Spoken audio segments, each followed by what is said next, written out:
Bienvenue. Bonjour à toutes et à tous. Au Forum Future of Mobility, ravi de vous accueillir.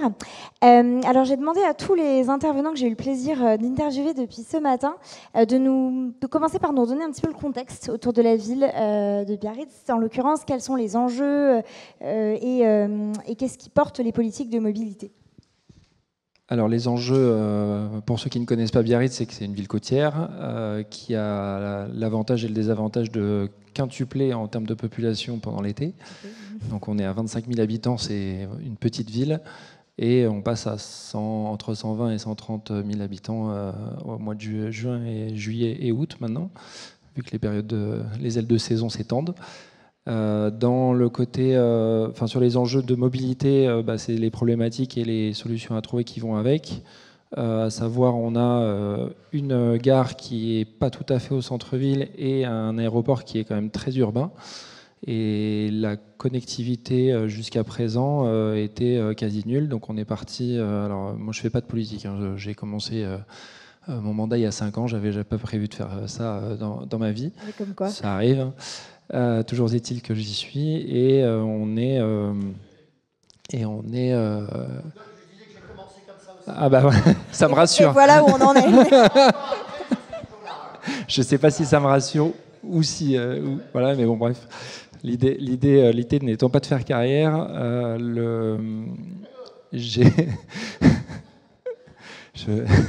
ça va être compliqué de lâcher après ça. C'est pas déconcentré. Mais tout ça pour dire que il a fallu trouver des solutions sur un territoire où on partait d'une page blanche. On a voté avec l'agglo, parce que c'est l'agglomération du Pays Basque qui a pris les compétences sur ces sujets-là, qui aujourd'hui est en charge donc, des mobilités douces. On a monté un tram, on a monté un certain nombre d'infrastructures pour le vélo. On est en train de créer aujourd'hui beaucoup de points de recharge de voitures électriques qui vont effectivement pas assez vite en termes de recharge, mais qui permettent au moins aux visiteurs de pouvoir recharger leur voiture. Voilà. Enfin, voilà, on a quand même aujourd'hui beaucoup de carnets de commandes à remplir en termes politiques. C'est un énorme challenge de rattraper le retard, de le faire dans un territoire qui a la moitié de son territoire qui est l'océan, donc on peut jusqu'à preuve du contraire pas faire de périph' côté ouest, et faire en sorte que ces mobilités s'intègrent dans une ville historique, touristique, enfin voilà, toutes les problématiques aujourd'hui qu'on peut rencontrer dans une ville comme celle-là.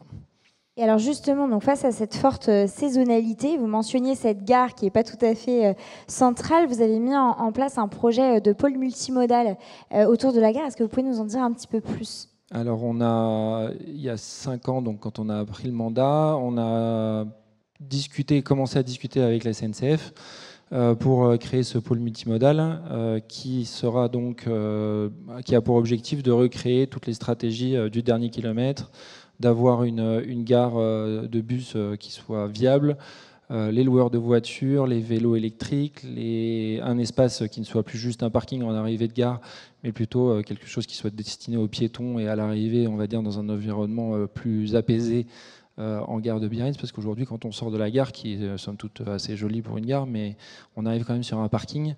Là, l'idée est d'arriver dans un endroit un peu plus calme et d'avoir accès à tous les services dans une zone qui est totalement à redéfinir. On commence dès la fin de cette année. On commence par le coin un peu éloigné, parce qu'il ne faut pas plaisanter, les élections c'est l'année prochaine, donc voilà. c'est pas moi qui donc ça continue. C'est pas moi qui le dis, mais c'est comme ça que ça va se passer. Tout ça pour dire que on commence par la partie éloignée de la gare, pour refaire tous les parkings de bus et ou de location de voitures, et arriver in fine à un pôle qui nous permettra déjà de reconnecter l'aéroport avec une gare, ce qui nous paraît encore un peu logique, d'avoir tous les services de mobilité douce qui démarrent de cet endroit-là, et qu'on puisse effectivement profiter de la ville sans avoir à prendre sa voiture obligatoirement. Et vous avez la possibilité de le faire compte tenu du terrain foncier occupé par la gare, sans forcément avoir de gros travaux à prévoir autour? Alors on pousse les murs, on fait des choses qui sont sous l'aqueduc, on fait pas mal de choses. Le viaduc, pardon, pas l'aqueduc.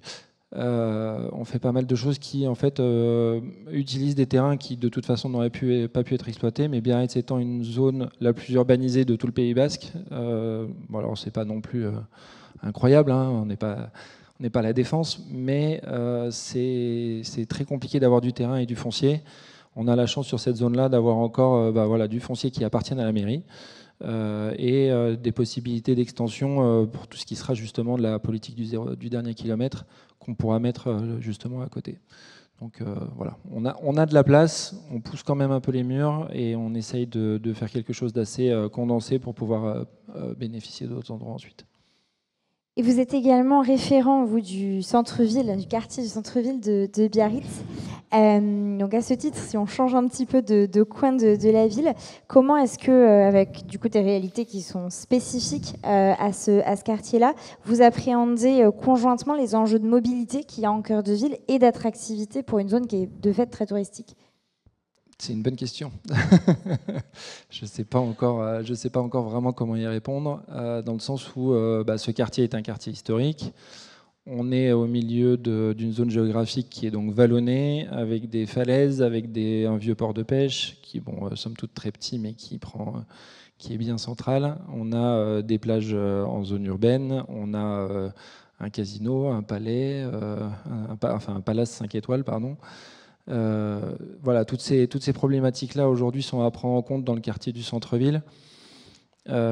J'y ai habité parce que je n'y habite plus, mais dans le centre-ville, mais c'est très compliqué aujourd'hui du fait de la façon dont ont été faites les rues à l'époque de Napoléon, qui font qu'aujourd'hui on est contraint de pouvoir faire vivre ensemble tous ces sujets de mobilité douce, de stationnement, de piétonisation et de bien vivre en fait dans une ville qui passe de, comme je vous l'ai dit, de 25 000 à 120 000 habitants.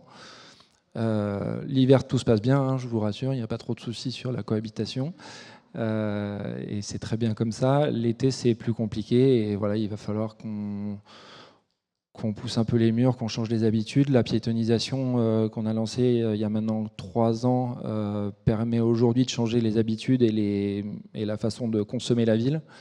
On espère à la fin de notre mandat, si ce n'est celui-là, peut-être celui d'un autre, pour ne pas faire carrière toujours, faire en sorte que qu'on puisse profiter de cette ville au mieux. Voilà. La piétonisation, c'est effectivement un sujet qui a été abordé plus tôt dans la journée par Dominique Martin-Gendre, qui représentait la ville de Dijon, et qui disait que ça avait été quelque chose de pas évident à mettre en place, notamment auprès des commerçants, mais qu'aujourd'hui, personne ne souhaitait revenir en arrière et que c'était plutôt un succès. Vous partagez cette vision-là ?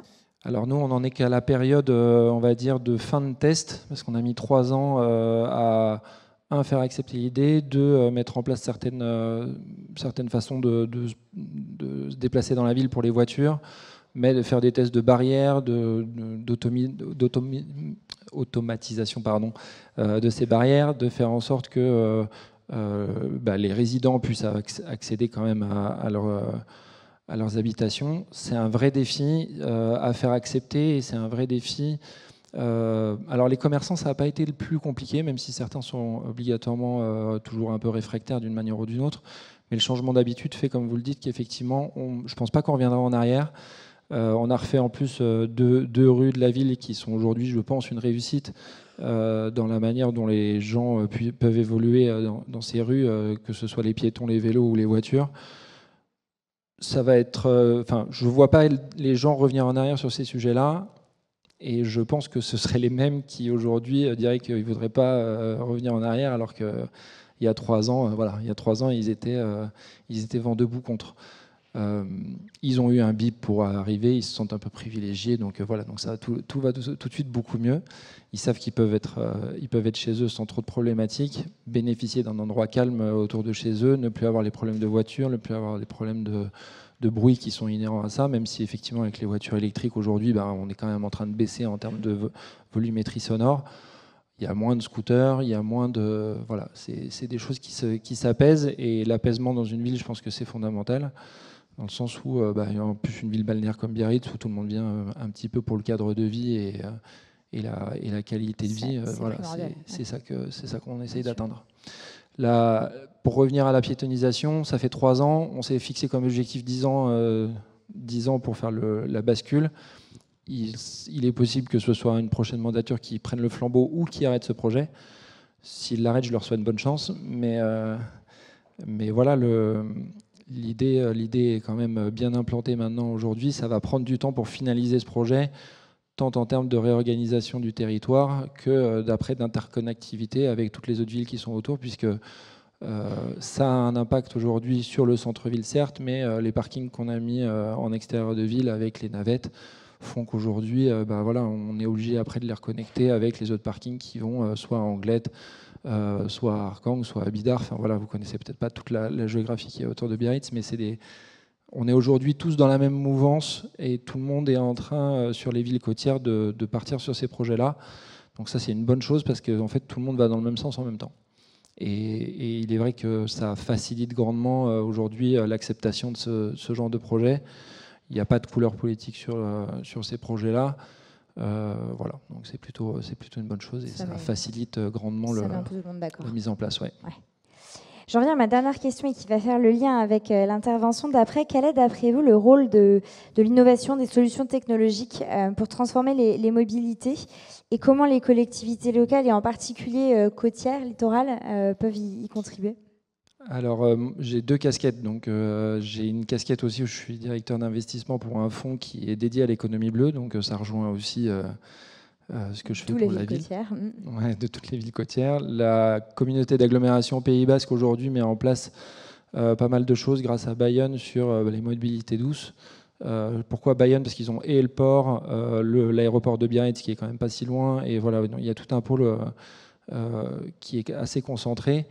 L'innovation aujourd'hui, pourquoi je vous parle de mon métier, c'est que l'innovation aujourd'hui, j'ai eu la chance de rencontrer pas mal d'entreprises qui sont sur la mobilité douce, notamment maritime, qui permettront peut-être justement de créer ce fameux périphérique ouest, donc en plein milieu de l'océan. On a une interconnectivité, nous, à mettre en place avec le Pays Basque Sud, le côté espagnol, pour ceux qui ne sont pas au courant, pardon. Donc le Pays Basque Sud, avec San Sébastien, Bilbao, entre Bordeaux, Bayonne, San Sébastien et Bilbao, on peut imaginer très bien une voie qui partirait sur le côté maritime en mobilité douce, qui permettrait de relier ces villes de manière totalement différente, qui permettrait de désengorger un certain nombre d'axes, que ce soit ferré ou routier. Voilà, donc moi j'ai eu la chance de rencontrer certaines de ces sociétés. Elles sont aujourd'hui à un stade qui sont plus ou moins matures.